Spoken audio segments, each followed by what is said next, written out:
Have you ever wanted to create a budget and stick to it? Is one of your New Year's resolutions that in 2021 you're going to save more, you're going to pay off debt, you're going to invest your wealth to make sure that your money is your money and it stays yours? Is one of your goals to be financially free? You're in the right place. Today we're going to be talking through tips, strategies, ways that you can create a budget for you and your family that are practical, that are meaningful, that are going to help you. And so I am excited to introduce myself. I'm Alec Rosario with Matters of Money, and today we're jumping right in. We are going to help you to create a sound budget for 2021 that's going to work, be practical. So let's jump right in. So I've got 4 strategies that are going to make budgeting for you very easy, very simple, and practical. So without further ado, strategy number 1. You need to know your why. Why are you creating a budget? Are you wanting to pay off debt?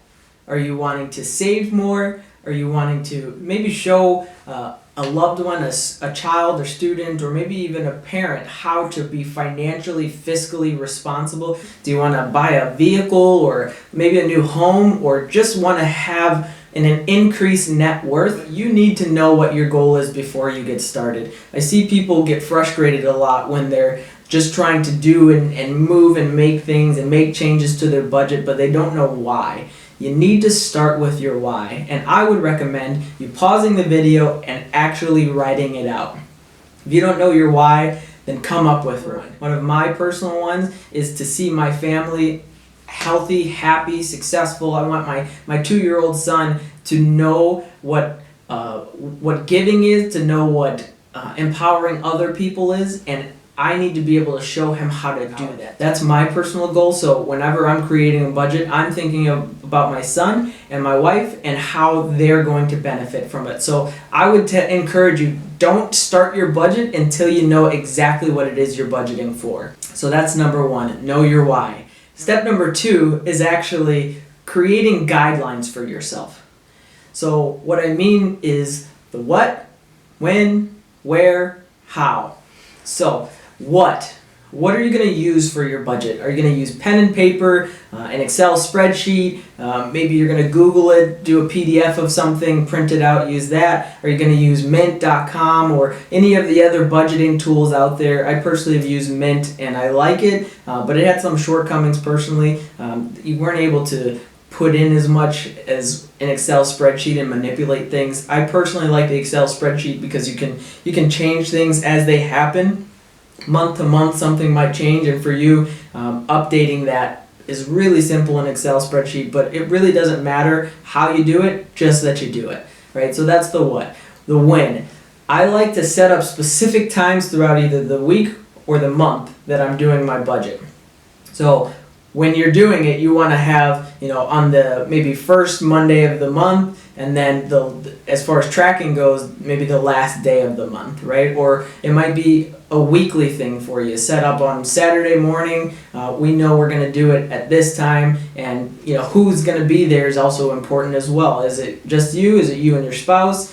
Do you want your children to be there? Is someone relying on you financially, maybe a parent even? And so they need to be a part of the conversation because their income and expenses are a part of your overall budget. So you need to decide these things. What am I going to use? When am I going to do it? Where am I going to do it? Who's going to be there? What tools or strategies am I going to use in order to get started with the budget? Again, I recommend an Excel spreadsheet, but it doesn't have to be that. You can use pen and paper. Just make sure you got an eraser handy, because you might mess up, and that's okay. So that's number 2, is create guidelines or boundaries for yourself. The what, when, where, who, and we already know our why. So that's step number 2. Step number 3 is the structure of your budget. So there's 2 categories for your budget that you really need to be aware of. The first one is the income category. So everybody's got different income, and it's all coming from different places. You've got wages, W-2, 1099, commission, Social Security, pensions, annuity, real estate, life insurance, you've got business income, alimony. You can have income coming from anywhere. The question is, what is the dollar amount, when's it coming, and how much is it? You need to know every single dollar of your income and account for it. Does your cousin owe you $5? Are you taking stuff back to JCPenney and therefore you know you're going to get $25 back or $200 back on Christmas shopping, right? All of that income needs to be tracked. You need to know where it's coming from, when it's going to get here, and how much it is. I like to go back over the last 3 months to find what my income is. So you can generally get a pretty good idea of what your income is using the 3-month technique of seeing, October, November, December, I had this much, and this much, and therefore it averages out to, let's just say, I don't know, $5,000 per month. Now I know where every piece and part of my income is coming from and how much is going to arrive on what date. So start there. The second piece of the structure of a budget is your expenses. Income, what's coming in, expenses, what's going out. So there are 2 subcategories within expenses. The first one is bills. Bills are anything that's going to come out on a set time frame. So for example, a bill might be, a water bill, a phone bill, or whatever. And within bills, I like to break them down into 2 pieces. We've got fixed bills, which are the same dollar amount on the same day of the month, every month, no matter what. A water bill, a phone bill, a gas bill, something that's going to remain steady, $1 amount, one day of the month, and you know it when it's going to be.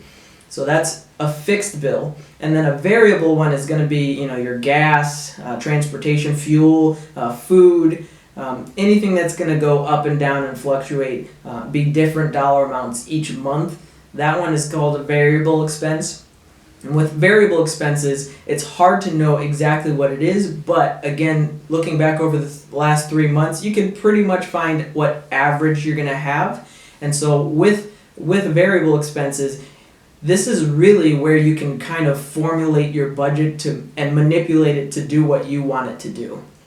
So for example, food. If I spend, $600 eating out each month as a family of 2, and I spend maybe $400 on groceries. Maybe if I spend less on dining out and spend more on groceries, another $100 or $200, now I'm at maybe $500 or $600 in total groceries, but my dining out expenses goes way down to maybe $100 or $200 a month, and I'm saving myself something like $300 or $400 because I've been intentional about that section of my budget, right? So the variable ones are really where you can spend a lot of time in manipulating. Another one is subscriptions to magazines, to Netflix and Hulu and everything else, YouTube TV and every other subscription that we've got out there. You can change those fixed expenses or variable expenses by either eliminating them, maybe getting on your parents like I have, thanks mom and dad, but creating some sort of monitoring or figuring out of which one needs to go or which one can I afford to do more of even. But the variable section is where I spend a lot of time either cutting costs or really sometimes when I've got a great income for a specific month, maybe I'll go splurge a little bit, do a vacation. So it's variable and fixed expenses all are within the subcategory of your bills. And then of course the second section of expenses, we've got bills, but we've also got debt. So debt is the death of wealth. Debt is the death of wealth. If you have more debt than you can handle, then you're doing it wrong. Let's just shoot straight. Wealthy people, millionaires, billionaires, they don't have debt because debt is owing something to someone else. You are essentially enslaving yourself to someone else. Whatever income comes in, if you have debt, it belongs to someone else. Wealthy people don't use debt for themselves. What they do is they are debtors to someone else. They allow other people to use their money and then interest comes into them, generating more and more income. So you need to get out of debt. So there's a lot of different strategies out there to do it. The most simple one is the snowball effect. Take everything that's got an interest rate, write them out, right? My credit card, Visa credit card is $2,000. My medical bill is $5,000. My student loan is $10,000. My auto loan is $20,000. My mortgage is $100,000.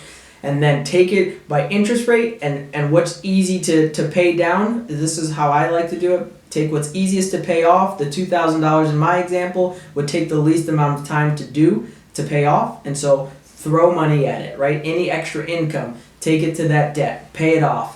Then go to the next one. My medical bill is $5,000.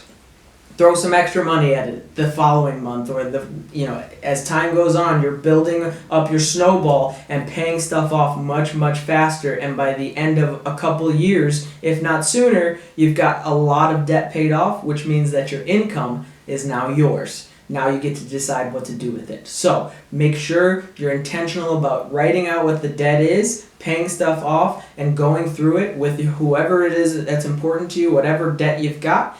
Make sure that you're accounting for it and paying it off. Debt is the death of wealth.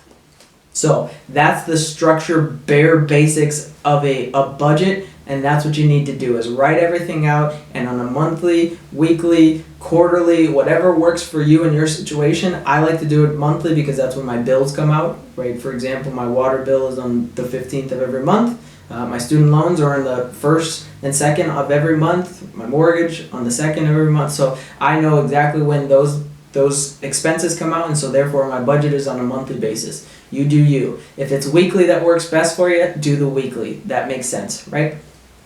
So that is the structure of the budget.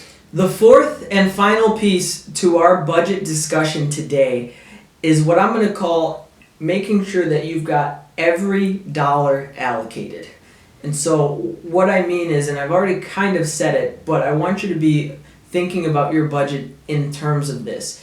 Every dollar needs to have a home and a place before it comes into your possession. What so many people hurt themselves by doing is not knowing how much is going where, and therefore they spend and do things without structure, right? But if I know, for example, my income is $5,000, my bills are $4,000, then I've got an extra $1,000 that I get to decide what to do with it. Do I want to pay off my debt? Do I want to add more to my retirement savings? Do I want to invest it? Do I want to give it to my kids' education costs, right? But if you know before the month starts what you're going to do with it, then it makes it very, very simple. And again, when I see people who don't have a budget, most often what they're doing is just guessing. You hurt yourself when you don't know structure before the money comes in. So I would want you to be thinking about your budget using every single dollar, making every dollar have a home.